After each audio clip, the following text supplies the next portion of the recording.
Sports சினிமாவில் இந்த video நம்ம நிமிஷம் வந்து பார்க்க பெற முடியும். பார்த்திங்கன்னா பிக் பாஸ் சீசன் 7ஓட இப்போ 24 ஹவர்ஸ் ஸ்ட்ரீமிங்கில் வந்து பார்த்திங்கன்னா பூர்ணிமாவோட அம்மா உள்ளே என்ட்ரி கொடுத்துருக்காங்க ஃப்ரீ டாஸ்கில். ஸோ முதல் ஆளாக அவங்க தான் உள்ளே வந்தாங்க. அவங்க உள்ளே வந்த உடனே வந்து பார்த்திங்கன்னா பல சம்பவங்கள் வந்து பண்ணிகிட்டு இருக்காங்க. பட் ஜாலியாக தான் வந்து எல்லாருக்கூடயும் வந்து பேசிகிட்டு இருக்கிறத வந்து பார்க்க முடியுது. பட் ஜாலியாகவே நிறைய இன்புட் வந்து அவங்க கொடுக்குறதையும் வந்து பார்க்க முடியுது அப்படின்னு நான் சொன்னோம். எக்ஸாம்பிளுக்கு வந்து விசித்ரா கிட்ட அவங்க பேசின விஷயங்களாகட்டும், அதுக்கப்புறம் அர்ச்சனா கிட்ட அவங்க பேசின விஷயங்களாகட்டும், இந்த மாதிரி நிறைய விஷயங்கள் வந்து பார்த்திங்கன்னா ஒரு இன்புட்டாக தான் வந்து பூர்ணிமாவுக்கு வந்து ஒரு ஷாக்காக இருக்கிறது வந்து பார்க்க முடியுது. ஸோ அந்த வகையில் இப்போ வந்து பார்த்திங்கன்னா எல்லாருமே உட்காந்துட்டு மாயாவெல்லாம் வந்து அவங்க அம்மாவுக்கு ரொம்பவே வந்து பிடிச்சிருக்கு, என் பொண்ணு வந்து நீ நல்லா பார்த்துக்கிற அப்படிங்கிற மாதிரிலாம் வந்து சொல்லிகிட்டு இருக்காங்க.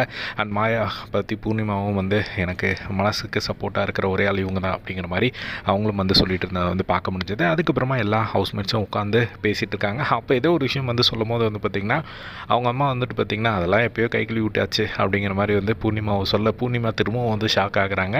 ஸோ நிறைய விஷயங்கள், அதாவது அவங்க அம்மா என்ன சொல்கிறாங்க அப்படின்னா பூர்ணிமா வந்து இந்த மாதிரிலாம் வந்து பேசக்கூடிய ஆளே கிடையாது அப்படிங்கிற மாதிரி வந்து சொல்கிறாங்க. அதுக்கு வந்து செம ஷாக் ஆகுறாங்க.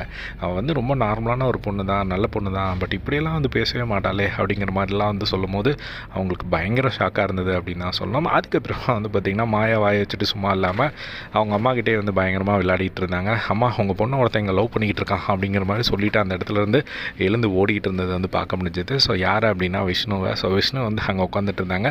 அப்போ விஷ்ணு வந்து உட்காந்துட்டு நான் வந்து 24 ஹவர்ஸ் ஸ்ட்ரீமிங் வந்து பார்த்துட்டு தான் இருக்கேன். ஸோ விஷ்ணுவும் பூர்ணிமாவும் எப்போ பார்த்தாலும் வந்து சண்டை போட்டுகிட்டே இருப்பாங்க. நான் வந்து அங்கே கத்திட்டு இருப்பேன் வீட்டில், ஏம்மா விஷ்ணு, ஏப்பா விஷ்ணு நீ சும்மா இருப்பா கொஞ்சம் அப்படின்னு சொல்லுவேன். அதுக்கப்புறம் இவர் சும்மா இருக்க மாட்டார், ஏம்மா பூர்ணிமா நீயாவது சும்மா இருமா அப்படிங்கிற மாதிரி மாற்றி மாற்றி நான் வீட்லேயே வந்து கத்திக்கிட்டு இருப்பேன். அவங்க ரெண்டு பேரும் பேசுகிறது எனக்கு எப்படி இருக்கும் அப்படின்னா வந்து அவங்க அண்ணா இருக்கான், ஸோ அவங்க அண்ணா அதாவது என் பையன் இருக்கான், என் பையன் கூட வந்து இவ சண்டை போடுற மாதிரி தான் இருக்குது, ஒரு அண்ணன் தங்கை அந்த ஒரு ரிலேஷன்ஷிப் மாதிரி தான் இருக்குது அப்படின்னு சொன்ன உடனே வந்து பார்த்திங்கன்னா பயங்கரமாக வச்சு கலாய்ச்சிட்டு இருந்ததை வந்து பார்க்க முடிஞ்சது. ஓ அண்ணன் தங்கச்சி மாதிரி இவங்க இருக்காங்களா அப்படின்னு சொல்லிட்டு வந்து பார்த்திங்கன்னா விஷ்ணு வந்து பயங்கரமாக அவங்க கலாய்ச்சிட்டு இருந்ததை வந்து பார்க்க முடிஞ்சது. ஸோ இதுதான் வந்து இப்போது கொஞ்சம் நேரத்துக்கு முன்னாடி வந்து நடந்திருக்கு.